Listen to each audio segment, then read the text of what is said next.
welcome to News View. I'm Michael Badger. Today's story comes from agrinewspubs.com, agrinews-pubs.com, and it is by Karen Binder of AgriNews Publications. She says that among the apple trees at Curtis Orchard and Pumpkin Patch are as many as 1.4 million bees, keeping Rachel Coventry busy making the best honey. That's right, the honey made by this third-generation producer in Champaign was bequeathed with the title of 2016 Best Tasting Honey in the World in early February by the Center for Honeybee Research in Asheville, North Carolina. Coventry's one-quart wildflower entry was judged in the International Black Jar Honey Selection against others from Spain, Italy, the Canary Islands, Slovakia,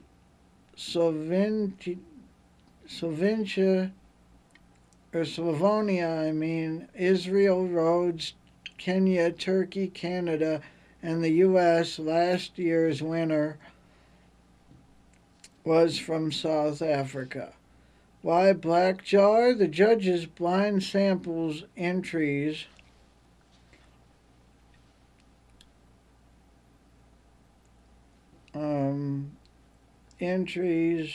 let's see, where was I?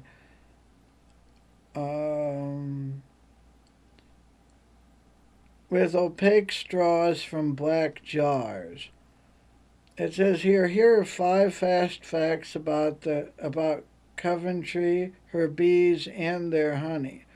Coventry started learning about beekeeping in 2009 in Paraguay as a crop extensionist for the Peace Corps. Upon her return to the orchard, she worked alongside her grandfather, Paul Curtis. She works with 10 to 20 hives a year, depending on how prolific the queen bees are, with each hive home to 50,000 to 70,000 bees. Curtis Orchard's honey harvest varies each year. It takes bees 2 million visits to flowers to collect enough nectar to pollinate, make 1 pound of honey. Honey is seasonal, and the main honey collections occurring in August and September. Her favorite way Coventry enjoys honey is by a spoonful of dripping honeycomb. It is delicious. It's delicious. It's more the texture that makes it so good. Coventry said she also recommends it in hot tea with peanut butter. In a peanut butter sandwich, as her husband likes it. What makes the Curtis Orchard honey distinctive are the flowering plants with a 3-mile radius of the orchard. Certainly there are apple blossoms, but there are strawberries, raspberries, clovers, cherries, plums, peaches, and wildflowers.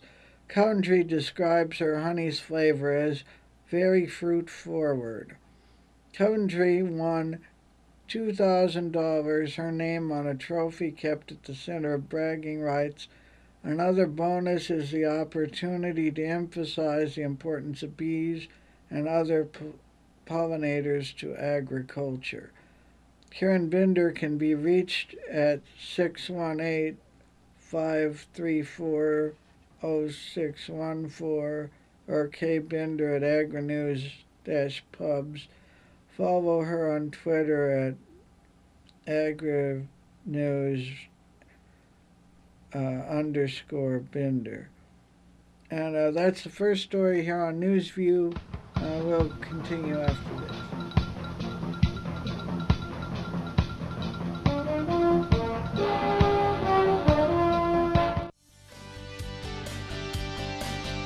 Motor vehicles use their turn signals to let other road users know what they plan to do. To ride safely in traffic, Bicyclists must use their hands and arms to signal their intentions. To signal a right turn, the bicyclist should extend their left hand and arm upward in an L, or they may extend the right hand and arm horizontally to show where they are going. To signal a left turn, the bicyclist should extend their left hand and arm horizontally to point their destination. To make a left turn, a bicyclist should plan and get into position early.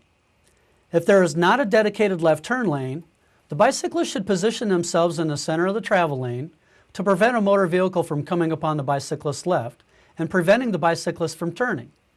If there is a dedicated left turn lane, the bicyclist should scan over the left shoulder, find a gap in traffic, signal, and make a single lane change into the left side of the adjacent lane.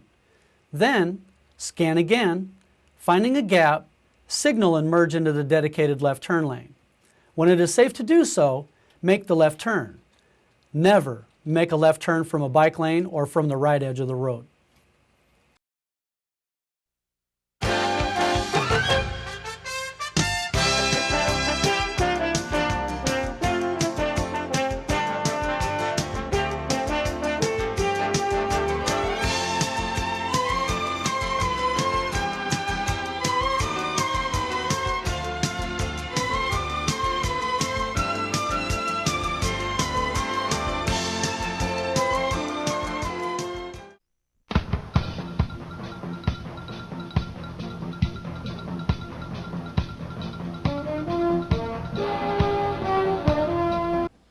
And the next story, we're back on NewsView, and the next story is from WANDTV.com. In Danville, cars were being hijacked, and they caught the culprits in Indianapolis, according to Danville vehicle hijackers were caught in Indianapolis, according to WAND Television TV 17 in Decatur, Illinois. They say 2 people in custody in Indiana after they forced children out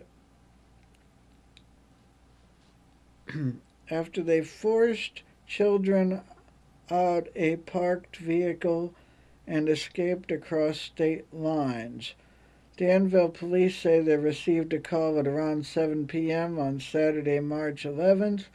They were called to the Walmart parking lot on North Vermilion, where a victim told her that her vehicle had been parked in the store's lot and that it had been hijacked by 2 suspects. According to the victim's children, a man and woman approached the car and forced the 2 young children to exit the vehicle. Then they drove away, leaving the children uninjured and standing in the parking lot. The vehicle was found.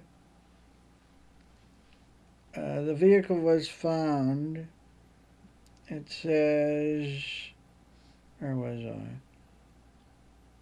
I? In Indianapolis, in Indiana, along with 2 people who had stolen it.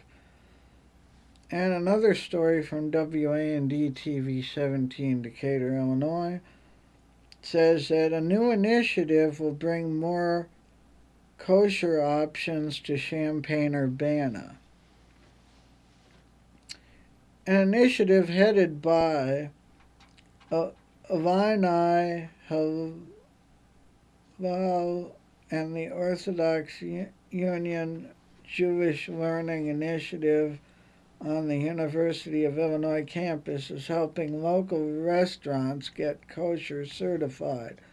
Cold Stone Creamery in Champaign and the Dancing Dog in Urbana will receive the certification by the Vad Hoyer of St. Louis this spring and summer. According to the Illini Halal representatives, these will be the only kosher restaurants in the state of Illinois outside of Chicago. They hope the initiative will encourage more restaurants in the area to consider koshering their food process and also making it accessible to a growing population of Jewish students and community members. University of Illinois senior Solomon Ornstein says the increase of the number of kosher establishments in the area will make it easier for students to keep up with their religious practices.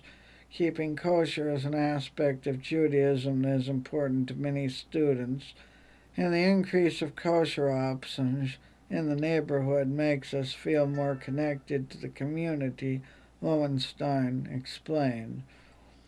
The certification will be under the local supervision of Rabbi Shlomo Schratzer, with partnerships overseen by Ribbenstein, Ava Schnatzer Zerbisky, and Hillel's executive director, Erez Cohen. Eating is one of the basic social experiences as human beings, quote unquote, Zerbisky said. We, the Jewish community, are thrilled to further build infrastructure in the Champaign-Urbana community to share good food with the broader community while staying true to the uniqueness of our tradition. Owner of participating restaurant Dancing Dog, Brian Burns, says by operating an establishment that primarily serves vegan food, he understands how hard it can be to find restaurants that meet a person's ethical standards. I understand those who follow a kosher diet would like to enjoy the same pleasures and conveniences that the general population may take for granted. If becoming kosher can be mutually beneficial by providing ease of mind to the kosher-keeping community, we are ready for the relationship, Burns adds. Initiative representatives at another local restaurant is also in talks to start the certification process. Restaurants in the campus area are interested in becoming kosher and can contact, if they are, Kambersky at ahava@illel.org or by phone at 217-954-8782. To learn more about the Jewish community on the University campus in Champaign-Urbana, visit Illini Hillel's website, which is ILLINIHILLEL.org. We'll continue after this break. Nobody told me that 35 years of research and dozens of medical studies have shown significant complications for women who've had an abortion. Learn the facts today. Trees are terrific! Who perches on the branches, lives among the leaves. Friendly Carly Cardinal, talking about trees. Sometimes people take for granted about the best things ever planted, but they should be enchanted, should appreciate their trees. Could you have a forest glade, build a treehouse where you play? Could you make your lemonade if you didn't have the trees? You need a tree to climb, that's where squirrels spend their time. Oh, it's practically a crime when someone damages a tree. When you think about a tree, it's as plain as it can be. To some it's just a tree, but it's a home to me. Trees, trees, Harley's Arbor Day Foundation spreads the word across the nation about trees. Trees are terrific! We don't often think about power lines, but if you do any work outdoors, staying safe from electrocution could save your life. Power lines are the single biggest cause of electrocution, both on the job and at home. Did you know that you don't have to touch a power line to be in danger? High voltage electricity can jump to anyone who gets too close. Always stay at least 10 feet away from power lines and their connections, and call your electric company to identify underground power lines before you dig. Never use a metal ladder anywhere near power lines, and never attempt to trim a tree near a power line. Call a professional instead. Finally, don't be lulled into a false sense of security because you're wearing rubber gloves or shoes. They won't protect you from electrocution from power lines. The Electrical Safety Foundation International reminds you to look up, look down, and look out for power lines. For more electrical safety information, visit www.electrical-safety.org. And now, another adventure with Savings Man. Oh dear, I can't afford that. Charge it. You can pay it off later. Not so fast, credit card guy. Savings Man. Don't let him entice you, ma'am. Credit card guy can lead you to big trouble. You need a savings plan. You're right, Savings Man. Get this ballpark estimate worksheet at choosetosave.org. It will help you get started. Gee, thanks, Savings Man. No, thank you. So visit choosetosave.org and get your ballpark estimate today. And our next news story. A man was arrested for threatening kids on Facebook, according to WCIA News, Channel 3, the CBS affiliate in Champaign, Illinois. This occurred in Hoopeston. Man is in jail for threatening to hurt his children live on his Facebook page. According to police, 27-year-old Apollinaire Soils took to Facebook Monday night to say he wanted to harm his young children and himself. When Vermilion County officers went to his home, Solis refused to come out, so police got a warrant to arrest him for child endangerment. The children were not hurt and are now in protective custody. Solis is awaiting arraignment. That according to WCIA Channel 3 News. They also say the City of Champaign's council is considering changes to Neal Street, improvements that would take place in the if it will let me go to that story more.